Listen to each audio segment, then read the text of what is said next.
Personal question actually. Allu Arjun Nandyal వెళ్ళినప్పటి నుంచి కూడా అల్లు ఫ్యామిలీలో చిరంజీవి ఫ్యామిలీ చాలా ప్రాబ్లమ్స్ అంటే ఇష్యూస్ వస్తున్నాయి, పెద్ద అటాచ్మెంట్ లేదు, తగ్గింది ఇదంతా అంటున్నారు. దీనికి మీరు పర్సనల్గా ఏం చెప్తారు?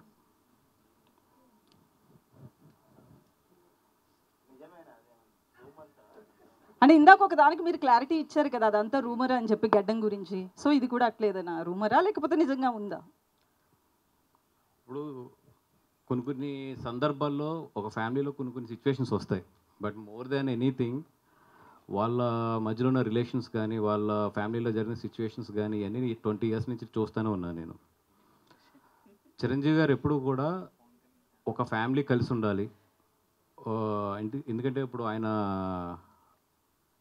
బెంగళూరుకి ఆయన సంక్రాంతికి మొత్తం ఫ్యామిలీని అంతా కూడా పట్టుకెళ్తారు. ఆయన నిజంగా పట్టుకెళ్ళినప్పుడు చాలా ఖర్చు అవుతుంది, ఎందుకంటే వీళ్ళందరూ స్టార్స్ వెళ్ళి అక్కడ ఉండటం కానీ ఇవన్నీ కూడా. బట్ అందరికీ కుదిరిన ప్రతి సంవత్సరం కూడా ఆయన తీసుకెళ్ళి దాన్ని ఒక సెలబ్రేషన్ కింద చేస్తాడు ఆయన. దానికి మెయిన్ కారణం ఏంటంటే ఫ్యామిలీ అంతా కూడా కలిసి ఉండాలి. ఓకే, పిల్లలందరూ ఎదిగారు, వాళ్ళకి ఇండివిజువల్ ట్రాక్స్ ఉన్నాయి, ఎవరు ఎలా జరుగుతున్నా కూడా ఫ్యామిలీ అంతా కూడా కలిసి ఉండి వీఆర్ వన్ అనే ఒక మెసేజ్ బయట పంపించడానికి అయినా కొన్ని సిచ్యువేషన్స్ వస్తాయి. అది వాళ్ళు ఇండివిజువల్ డెసిషన్స్ తీసుకున్నప్పుడు కొన్ని సిచ్యువేషన్స్ ఫేస్ చేయవలసి వస్తాయి ఫ్యామిలీలో.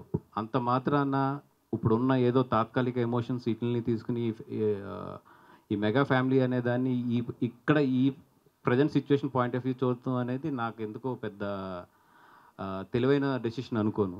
ఎందుకంటే I know them very well. వాళ్ళ బాండింగ్స్ ఎట్లా ఉంటాయి, ఒక సిచ్యువేషన్ వస్తే ఒకరికొకరు ఎలా నిలబడతారు, ఒక సిచ్యువేషన్లో ఒకే ఒక సిచ్యువేషన్ చాలు ఇవన్నీ తీసేసి మీ అందరం ఒకటి అని చెప్పడానికి. Just I'm waiting for that time అంతే.